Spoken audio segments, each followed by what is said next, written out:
Queridos, quero cumprimentar a todos nessa manhã com a paz bendita de nosso Senhor e Salvador Jesus Cristo.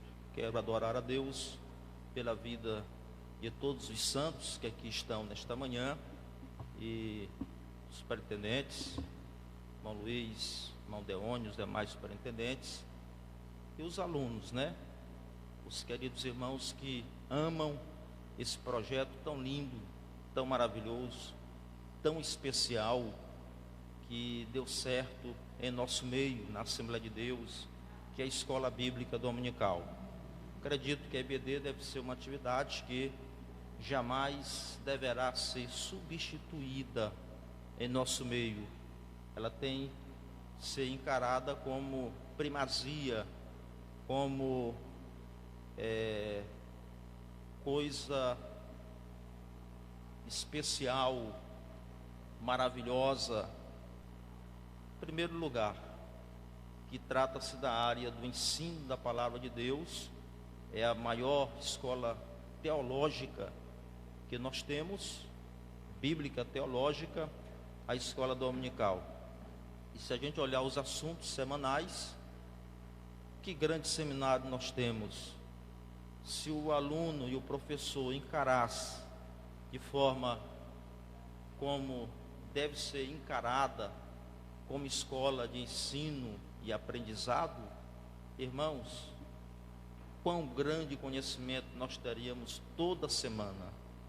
Tomara a Deus que não sejamos como aqueles que somente domingo pela manhã pega na lição para vir à igreja e aqui ouvir a exposição da palavra de Deus. Um assunto como este nessa manhã, na lição que nós estamos estudando, a lição 11, é um assunto que, se você não estudou dos capítulos 32 a 37 de Jó, você vai ficar um pouco que flutuando, porque você tem que ter uma base bíblica para um entendimento como este. Essa teologia, essa doutrina que é a doutrina de Eliú.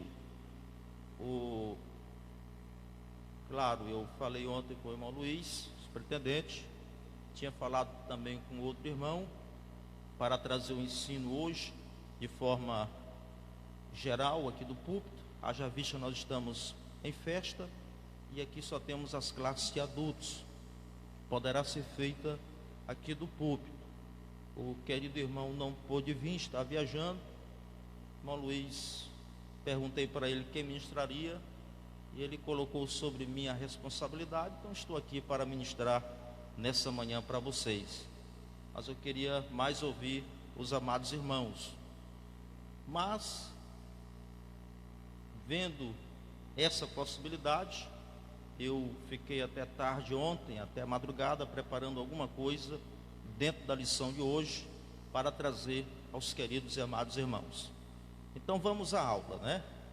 Quarto trimestre de 2020, estamos estudando na faixa etária dos adultos o tema a fragilidade humana e a soberania divina, lições do sofrimento e da restauração de Jó, comentada pelo nosso ilustre pastor José Gonçalves, aqui do estado do Piauí. Hoje também comemorado o Dia da Bíblia em todo o Brasil. Viva a palavra de Deus, a Bíblia Sagrada. A Bíblia é o livro-texto da Escola Bíblica Dominical. E a lição de hoje é a número 11. É a antepenúltima do trimestre, que tem como tema a teologia de Eliú. O sofrimento é uma correção divina? Eu já quero começar a aula de hoje perguntando isso para os irmãos, ou retransmitindo esta pergunta, que é o tema da nossa lição, aos meus irmãos aqui. Queria ter uma aula participativa. Vocês concordam com o título desta lição, a parte B, quando vem a pergunta: o sofrimento é uma correção divina? O que os irmãos acham? Será que todo sofrimento é uma correção de Deus? São lições de Deus para a vida do ser humano? Sim ou não? Qual seria a resposta dos irmãos?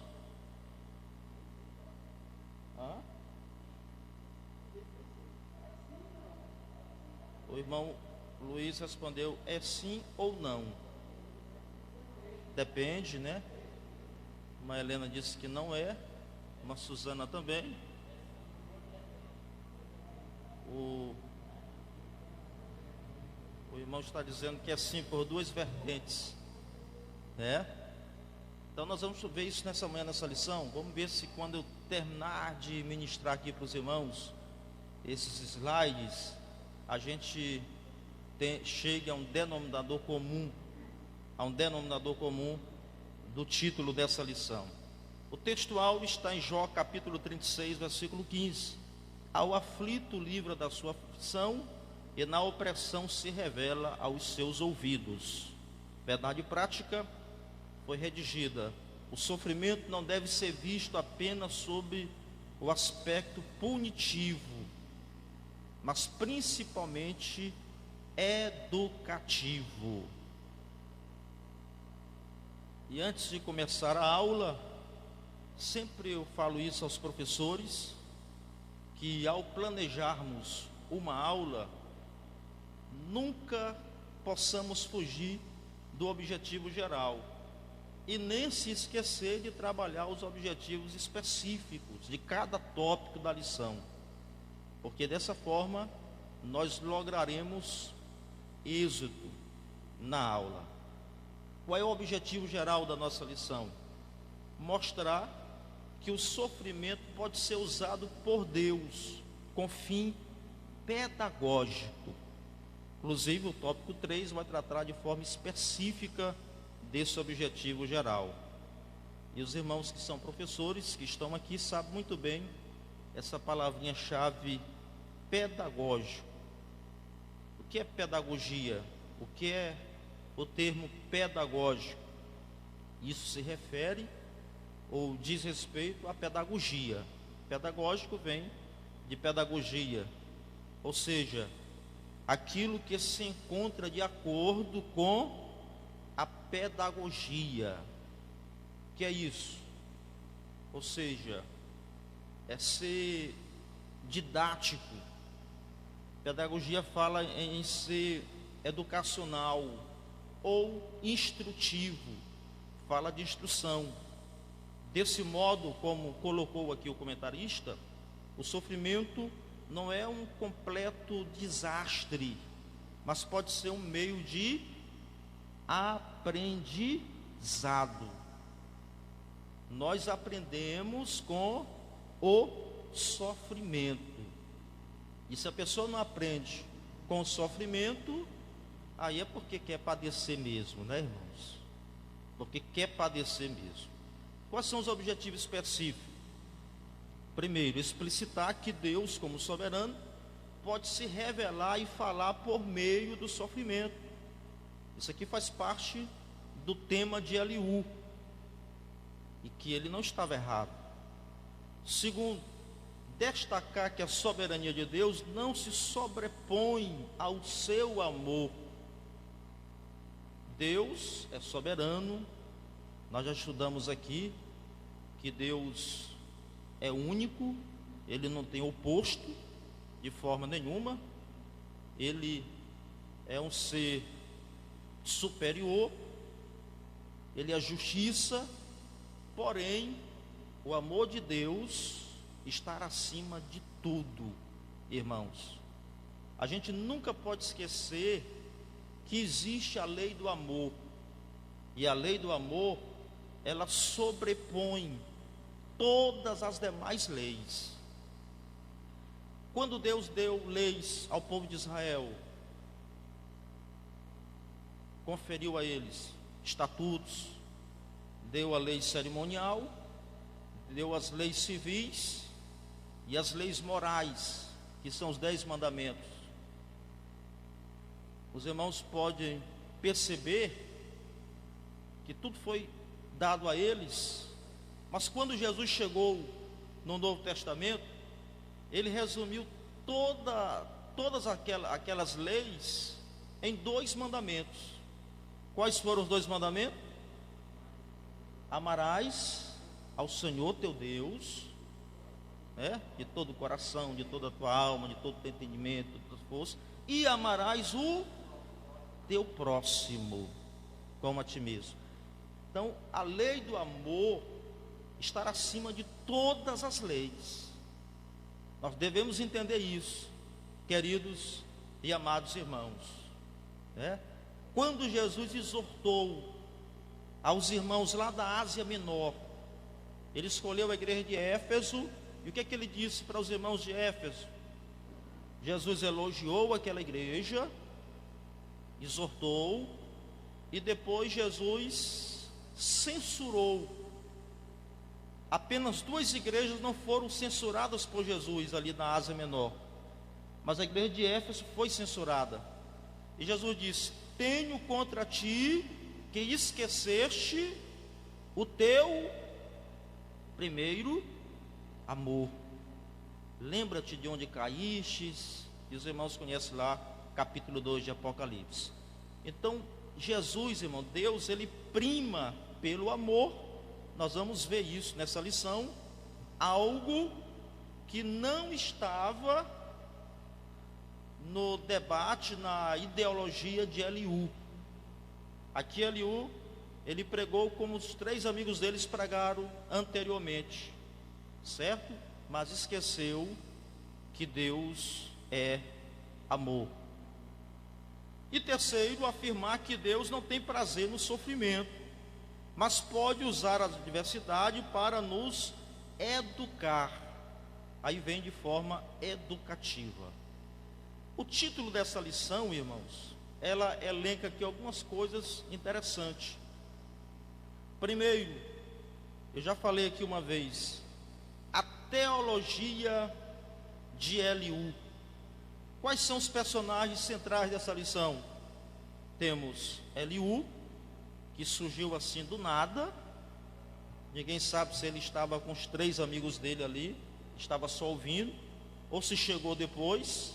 A Bíblia não nos revela, mas vamos estudar isso essa manhã. E Jó, que é a figura central desta lição. Quem era Eliú? Eu não vou ler a lição, peguei aqui um contexto, quero explicar para os irmãos, mas está contido aí na lição do meu irmão e da minha irmã. Qual era a origem deste homem? Como eu disse para os irmãos, nós não temos muitas informações sobre esse amigo de Jó, visto que ele aparece de forma repentina.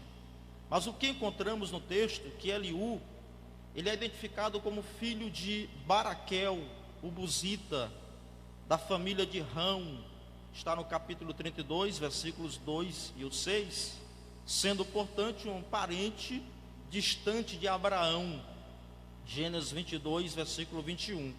A passagem bíblica também informa que Eliú era o mais jovem dos amigos de Jó, e isso explica porque não falou antes, estando até então como espectador. Está escrito: Eliú, porém, esperara para falar a Jó, pois eram de mais idade do que ele. Nos é dito que ele tinha uma personalidade forte, cuja ira é mencionada 4 vezes no capítulo 32, e a ira dele era direcionada a Jó e aos 3 amigos de Jó que falaram antes, como também percebemos que ele é o único dos amigos de Jó que não foi repreendido por Deus por suas palavras, em Jó capítulo 42, nós vamos estudar isso na última lição, versículo de número 7 e 9. Então ele tinha sua ideologia própria. Quando ele falou, nós vamos ver um pouquinho aqui mais na frente, que ele falou exortando os 3 amigos de Jó. Ele não concordava com os amigos de Jó sobre o seu posicionamento sobre a lei retributiva, e alguns outros pensamentos. O que é que ele tinha em comum com os amigos de Jó? Que os irmãos podem perceber do capítulo 32 ao capítulo 37, o que ele dizia é que Jó também estava sofrendo por causa do pecado. Isso ele tinha na mente dele, o sofrimento de Jó, porque ele estava em pecado, e que ele pecou, e que ele estava pecando ainda, continuava a pecar, e que se a gente for olhar nesse texto bíblico, queridos irmãos, que Jó, de fato, ele chegou a pecar em palavras. Ele não pecou antes, ele tinha consciência, estudamos na lição passada, mas no debate dele com os amigos de Jó, ele, como o ser humano, que era humano, ele chegou a questionar a Deus, perguntar a Deus: o que está acontecendo isso? Eu sou dessa forma, o meu posicionamento é esse. Aí sim, ele chegou a pecar em palavras contra Deus, e Eliú repreende a Jó também sobre isso, porque Eliú estava certo também no seu argumento. Nessa passagem, os irmãos podem ler os capítulos 32 e 37, que verão o que estou falando para vocês. Então Eliú é um personagem que aparece rapidamente ali para questionar. O outro personagem central aqui é Jó. Os irmãos conhecem muito bem, estamos estudando aí. O significado do nome Jó quer dizer voltado para Deus, da terra de Uz. Era um dos patriarcas, ou era contemporâneo de Abraão, ou dos filhos de Israel, mas era daquela época, e que alcançou o testemunho do próprio Deus. Íntegro, homem justo, reto, sincero, temente a Deus, e que se desviava do mal. Mas irmãos, eu queria refletir com vocês, é que nós devemos ter muito cuidado com certos tipos de teologias que são pregadas. Os 3 primeiros amigos de Jó, eles tiveram o seu posicionamento teológico. Eliú tinha outro posicionamento. Parece que Eliú era o que mais temia a Deus, talvez o que mais conhecesse a Deus.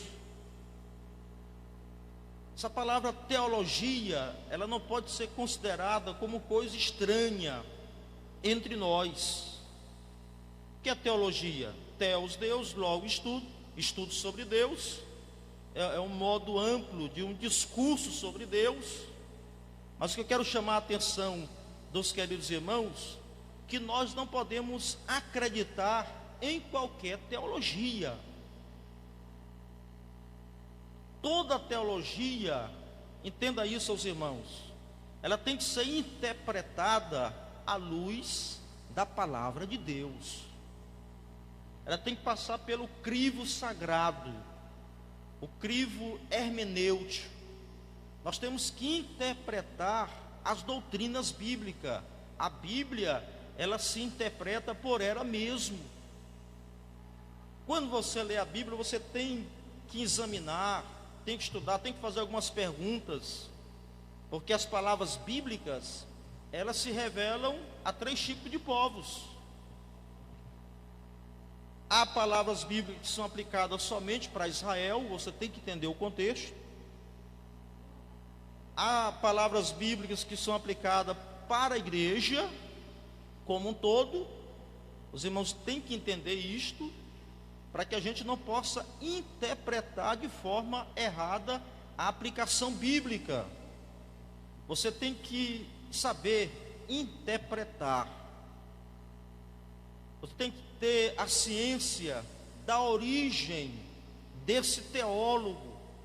Quem é o teólogo?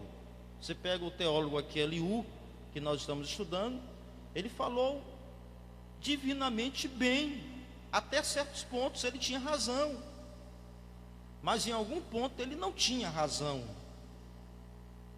Os irmãos estudaram a lição, viram muito bem isso. Eu lembro-me aqui no livro de Atos dos Apóstolos, na igreja em Samaria, no capítulo de número 8, que quando os irmãos se converteram ao Evangelho, surgiu um certo Simão, curtidor, fazendo proezas, maravilhas no meio do povo, e o povo tinha ele como uma grande ascensão de Deus, como uma virtude de Deus. Parece que lá está escrito assim o texto: isso é uma virtude de Deus entre nós, trazendo Bíblia, sinais, aquele teólogo ali, entre aquele povo. Quando Pedro e João chegaram com a verdadeira teologia bíblica, quando Filipe, que antecedeu os apóstolos, o evangelista, chegou ali pregando a palavra de Deus, aquela virtude se tornou em nada. Eles repreenderam ele em nome de Jesus, e aquele teólogo agora já quer comprar o dom de Deus, e foi repreendido novamente.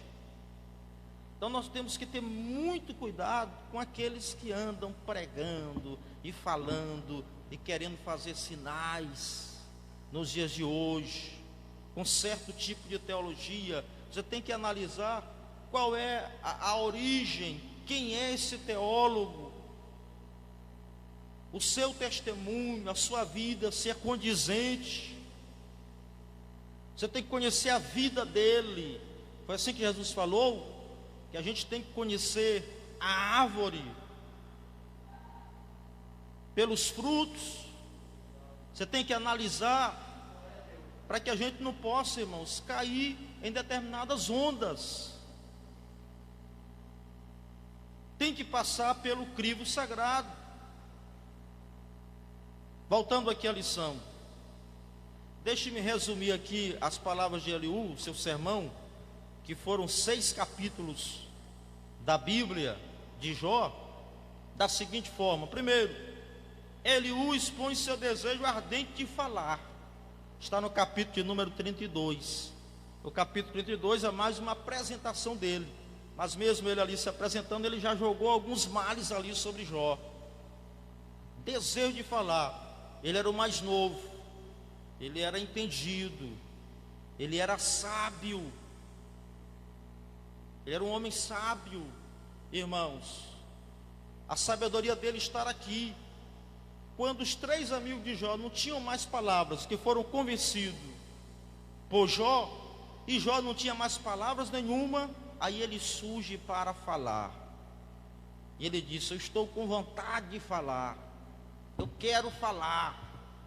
Irmãos, mas ele foi sábio aqui até certo ponto, porque ele esperou o momento certo de falar. E isso nos traz grandes lições também. Aqui é onde nós aprendemos com Eliú: esperar o momento certo de se posicionar, de falar. O que é que o Novo Testamento diz? Que Tiago diz: que todo homem seja tardio para falar e pronto para ouvir. Então nós temos que nos posicionar, aprendendo com ele aqui o momento certo de se posicionar. Aqui ele foi bem. No capítulo 33, Eliú discorre sobre a bondade de Deus, sobre suas muitas formas de falar. Dá para entender nesse capítulo que ele tinha uma certa experiência com Deus, que talvez os 3 amigos deles anterior não tinham essa certa experiência, porque Eliú, ele chega até a dizer: meu Deus. Ele conhecia Deus. A experiência dele, ele falou que Deus se manifesta através de sonhos, de revelações. Isso é verdade, Deus se manifesta.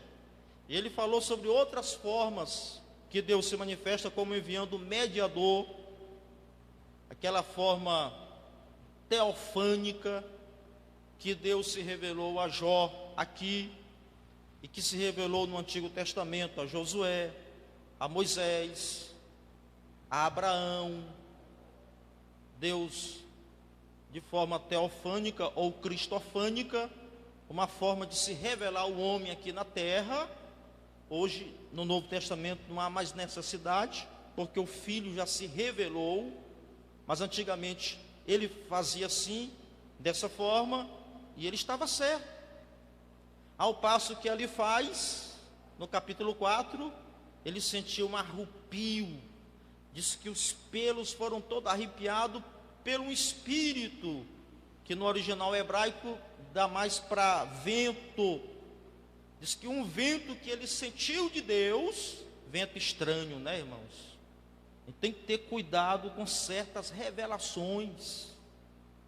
E quantas revelações têm surgido em nosso meio?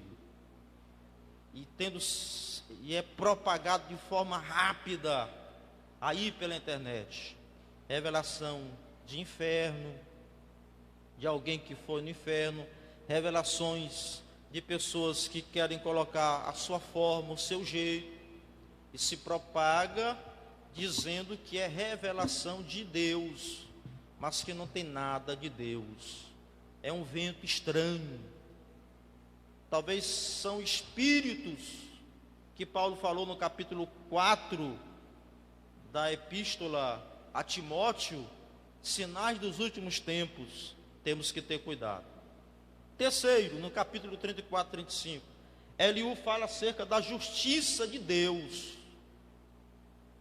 Mas talvez aqui ele tenha pecado, porque ele ficou tanto na justiça de Deus e esqueceu que Deus também é amor. E por fim Eliú apresenta a grandeza de Deus. Qual é o primeiro objetivo específico da lição? Explica que Deus, como soberano, pode se revelar e falar por meio do sofrimento. Primeiro tópico, os irmãos podem perceber, apresenta a possibilidade de Deus de se revelar no sofrimento e falar com o ser humano. Isso é verdade. Para isso, o tópico versa acerca da soberania de Deus, analisa o orgulho humano como obstáculo para ouvir a sua voz, que às vezes a pessoa é orgulhoso, né, irmãos? A pessoa fica distante, a pessoa não busca, não abre o coração, e aí Deus não opera. Trabalha as questões das diversidades, manifestações divinas ao longo da Bíblia, denominada de teofanias. No sofrimento, essa revelação divina ataca o orgulho humano, porque que quando Deus chega, todo o orgulho humano cai por terra. Moisés aprendeu muito isso, estamos estudando aí sobre, no livro de Êxodo, que Moisés, depois que recebeu a revelação na sua segunda ida ao monte, ele passou primeiramente 40 dias e 40 noites, recebeu as tábuas da lei. Com o episódio do bezerro de ouro, ele quebrou as tábuas. Depois Deus fez um concerto com o povo, e Moisés sobe novamente ao monte, passa mais 40 dias e 40 noites, de forma sobrenatural. Temos algumas revelações ali. Primeiro, na primeira ida de Moisés ao monte, foi Deus quem fez as tábuas e quem escreveu, é isso, com o seu dedo. Os irmãos não me perguntem, que eu não sei como foi, é apenas uma expressão para entendimento humano. Mas na segunda já foi Moisés que lavrou as tábuas. Deus já quis a cooperação humana, e ali naquele episódio, quando Deus falou com Moisés, a Bíblia diz literalmente que Moisés se dobrou. Ele não fez isso na primeira vez, ele se dobrou, colocou o rosto em terra para receber, ouvir a voz de Deus, o quebrantamento. O orgulho humano na presença de Deus, ele foge, não tem como. O segundo objetivo destaca que a soberania de Deus não se sobrepõe ao seu amor. O tópico mostra, tópico 2, como o sofrimento é um meio de mostrar a justiça e a soberania de Deus.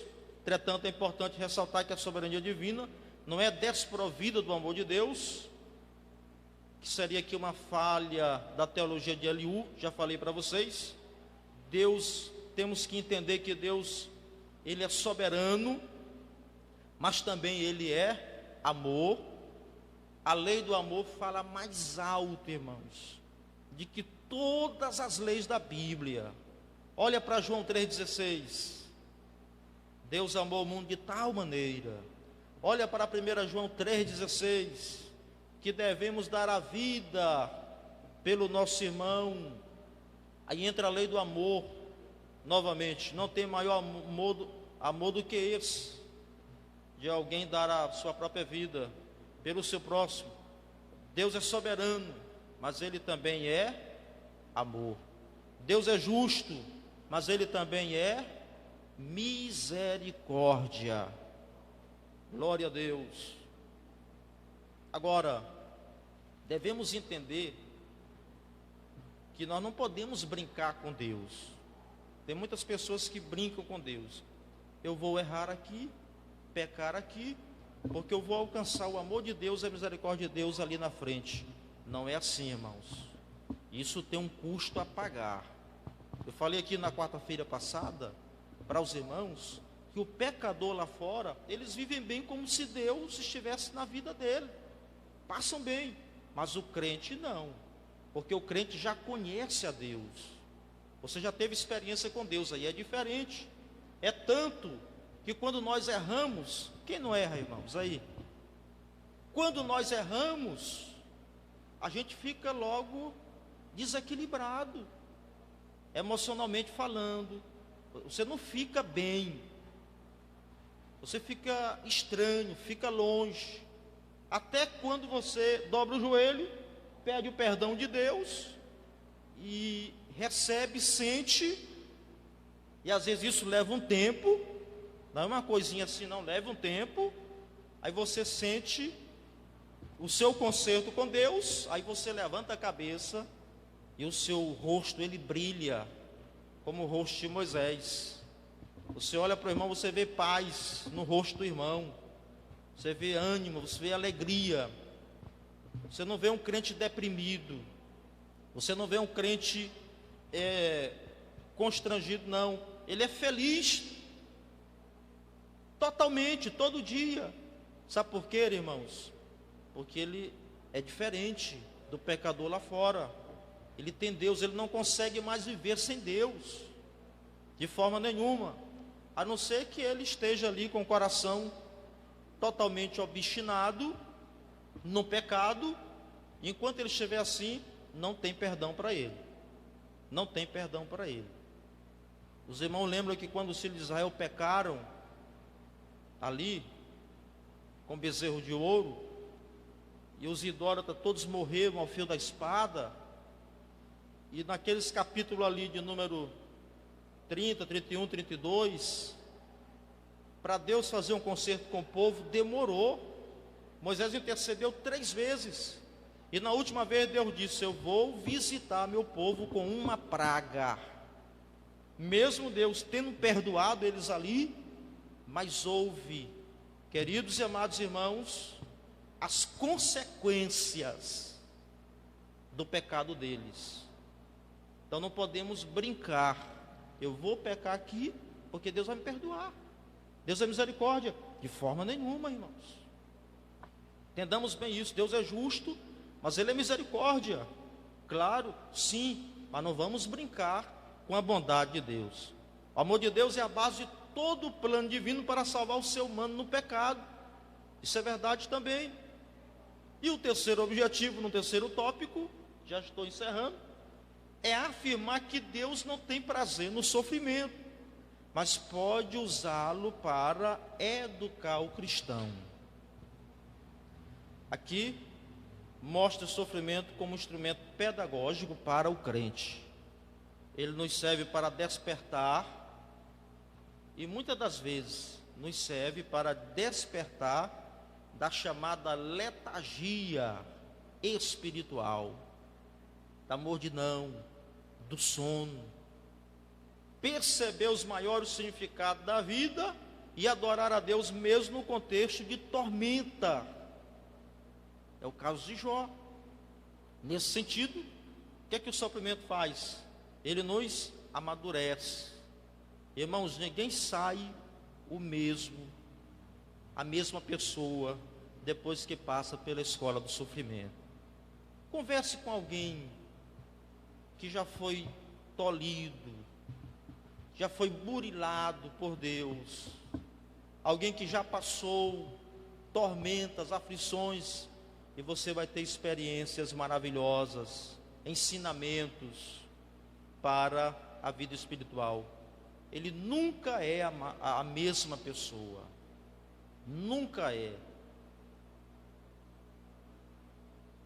E nas palavras de Eliú, o caráter pedagógico do sofrimento está na capacidade de fazer refletir e voltar-se para Deus. Para Eliú, era o que estava acontecendo com Jó. Só que Jó, irmãos, ele pecou, ele era homem, em querer questionar a Deus. E Eliú estava assistindo toda aquela palestra, e foi aí que ele questionou a Jó. Eliú apresenta para Jó uma diferença entre adoração e murmuração. Para isso ele mostra a grandeza de Deus por meio da ação de Deus nas 4 estações do ano. Os irmãos podem ver no capítulo 36, do 24 até o 33. Qual era o objetivo de Eliú? Era pôr em destaque o argumento contraditório de Jó, que por um lado magnifica Deus, mas pelo outro lado reclama contra Deus. Ele afirma que em todo o sofrimento de Jó, como instrumento pedagógico, Deus estava ensinando a adorá-lo, mesmo na tormenta. Qual era o objetivo de Eliú? Era levar a Jó para que ele parar de tentar compreender a Deus e adorá-lo, ao invés de ficar reclamando e lamentando, porque adoração e murmuração não pode coexistir, são excludentes. Se eu perguntasse aqui para os irmãos, a gente conhece só a figura de Jó como adorador, como aquele Jó tipo de Cristo, mas esse outro lado da figura de Jó, a gente não prega, a gente não conhece. Por que Deus permitiu esse sofrimento na vida de Jó? Estar aqui. Irmãos, por que Deus é Deus? Sabe que Jó queria entender Deus? Aí eu pergunto para os irmãos, me respondam, por que Deus é Deus? Porque somente Ele é Senhor. Alguém pode me responder? Aqui? Alguém tem uma resposta para mim? E Jó ficava questionando. Por quê? Eu sou o que sou. Ele é. Sabe por que Deus é Deus, irmãos? Porque ninguém pode entender Deus. É por isso que Ele é Deus. Porque você não pode entender Deus. Eu não posso entender Deus. A minha mente é muito pequena, limitada demais. Mas parece que Jó estava em um estágio aqui, e talvez no passado, além do estágio humano. Talvez a gente podemos entender isso. Está aqui no discurso dele. Não pode haver adoração também e murmuração, viu, irmãos? Não pode haver. A gente vê o Jó adorador e quase não prega e não fala do Jó murmurador. O Jó tipo de Cristo, mas o Jó humano, que era humano também, nessa figura. A gente até diz assim, mas como é que será? Não tem crente como Jó. Alguém disse aqui na aula passada aqui, mas não tem homem como Jó. Aqui nós temos agora um Jó contraditório. E nesse seu último discurso ele ensina que Deus tem interesse no homem. Por isso, para seu aprimoramento, prova-nos e permite o nosso sofrimento como fonte de aperfeiçoamento. E se é assim, não devemos deixar de adorá-lo, independentemente de qual seja a circunstância. Eu quero encerrar aqui com os irmãos. Eu até ministrei aqui uma quarta-feira, falando sobre sofrimento para os irmãos, à luz bíblica e teológica. Em toda a Bíblia nós podemos compreender 5 tipos de sofrimento. Quem não anotou, anote aí. Primeiro, o sofrimento consecutivo, que é o resultado dos erros cometidos pelos próprios homens, as más escolhas que levam à morte, as enfermidades que são decorrentes dos vícios. O homem chega em cima de uma ponte dessa e se joga lá embaixo. Então são consequências dele próprio. Isso é bíblico. Gálatas capítulo 6, versículos 7 e 8. Os amigos de Jó pregavam isso aqui, e é verdade. Deus não se deixa enganar, se escarnecer, Deus não se zomba. O que o homem semear, isso também colherá. Quem semeia para a sua carne, da carne ceifará a destruição, mas quem semeia para o Espírito, do Espírito ceifará, colherá a vida eterna. Salmo 1 e 6 e 1 Pedro 3 e 12 fala sobre esse tipo de sofrimento. Segundo sofrimento, o punitivo. Ele é aplicado por Deus ao homem quando este não quer deixar a impiedade e a perversidade. É o caso de Faraó, em Êxodo capítulo 3, versículos 19 e 20. E o caso também de todos os ímpios que não querem Jesus de forma nenhuma. Paulo falou em 2 Tessalonicenses capítulo 1, versículos 8 e 9. Os irmãos leem em casa depois. Outro sofrimento é o corretivo, ação de Deus que visa levar o homem a deixar suas más ações, certo? Às vezes isso acontece aqui na igreja. Provérbio 3, 11 e 12, Hebreus 12, 5 e 6. E vos esqueceste da exortação que argumenta que convosco como filhos, filho meu, não despreze a correção do Senhor, não desmaie enquanto por ele fores repreendido, porque o Senhor corrige o que ama e açoita qualquer que recebe por filho. É a disciplina corretiva de um membro que peca contra Deus moralmente. Às vezes a disciplina ela é feita do púlpito da igreja, mas às vezes a disciplina ela é feita na mente. Isso é bíblico também, está no Novo Testamento. Deus nos corrige também. Só nós, sem pessoas saberem, e você sabe que Deus está te corrigindo. Agora, esse sofrimento de Jó é o sofrimento instrutivo. Ele não acontece como resultado de erros humanos ou da ira de Deus. Não é porque eu estou em pecado que eu estou sofrendo isso. Eles pregavam isso. Entenda bem, os irmãos. Também não é a ira de Deus que veio sobre mim, como foi no caso lá de quando os filhos de Israel pecaram, que Deus mandou uma praga sobre o povo. Mas é porque ele é permitivo, com o objetivo de ensinar verdades sobre quem nós somos e quem Deus é. Abraão passou por isso, irmãos. A prova de Abraão com seu filho Isaque, né? Instruindo Abraão. Parece que Abraão ali colocou o filho da promessa como superior a tudo e a todos. Amou tanto aquele filho que Deus, nas minhas palavras aqui, humana, do entendimento dos irmãos, parece que ficou com ciúme. Que é isso? Meu amigo Abraão, adorador, a quem eu fiz o concerto e promessa, deixa eu ver se Abraão está pronto mesmo. Preciso de ti, Abraão. Pega teu filho, teu único filho. Não se pode botar ninguém na frente de Deus, irmãos. Ninguém.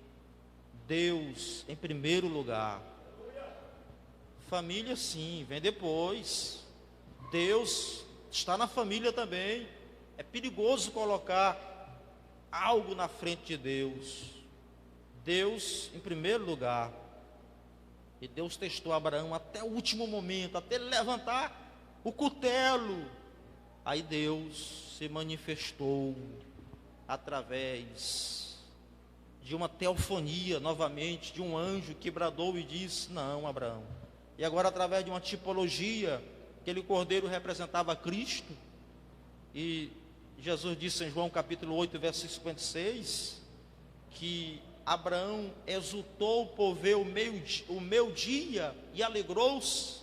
Foi justamente naquele episódio ali que Cristo ratifica em João 8, 56, por ver meu dia. Ali é símbolo de Cristo. E Deus não deixou, Deus providenciou. Quem pode glorificar a Deus? Os discípulos de Jesus, quando estavam ali maravilhados, quem é este que até o vento e o mar lhe obedecem? Mas eles padeceram ali. E para encerrar, o caso de Jó. Eu vou repetir aqui de novo.